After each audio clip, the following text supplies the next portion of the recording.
کمیته ولایت‌های فوق‌العاده تاجیکستان خبر داد که شب 29 ینور سال 2024 تقریباً ساعت 9:40 بر اثر باران‌های شدید سیل به خانه‌های استقامتی و زمین‌های نزد اولگی ساکنان دهه‌های 10 سالگی وحدت در کبود سیف‌الدینوف جماعت دیهات نمونه نویه 5 وارد شده قسماً ضرر رسانیده است.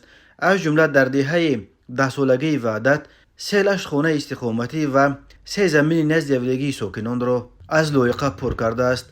در جماعت دیهات به نام کبود سیف‌الدینوف در ده پختکار از سیل راه شورکسای سیل آمده به 10 خانه استقامتی و 33 زمین نزد اولگی در مجموع به 36.6 گکتار زمین‌های خواجگی دهقانی آب و لایقه در آمده قسماً ضرر رسانیده است. همچنین در جماعت دهه آزادگان دهه اوچو پر سطح کانال کلینچی 2 بلند گردیده آب کانال به 2 خانه استقامتی و محل قشقیه به 6 خانه استقامتی و 2 زمین نزد اولگی شهروندان آب و لایقه وارد کرده قسماً ضرر رسانیده است. گفته می شود در جای حادثه گروه‌های کاری کمیته ولایت‌های فوق‌العاده فعالیت دارند و حجم ضرر رسیده و یاری‌های احتمالی به ضرر دیدگان را مشخص می‌کنند. کمیته گفت خوشبختانه این آفت‌های طبیعی تلفات جانی و خسارات دیگر نداشتند. کمیته ولایت‌های فوق‌العاده ساکنان خواست که در این روزها از سفرهای بدون ضرورت رفتن به دام نکوها برای جمع‌آوری هیزم، شکار، مای داری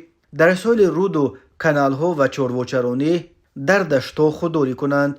کمیته همچنین از ساکنان خواسته است که سر وقت سیل راه‌ها و جو و کانال‌های محل زیست خود را از هر گونه سنگ و ریگ تازه کنند.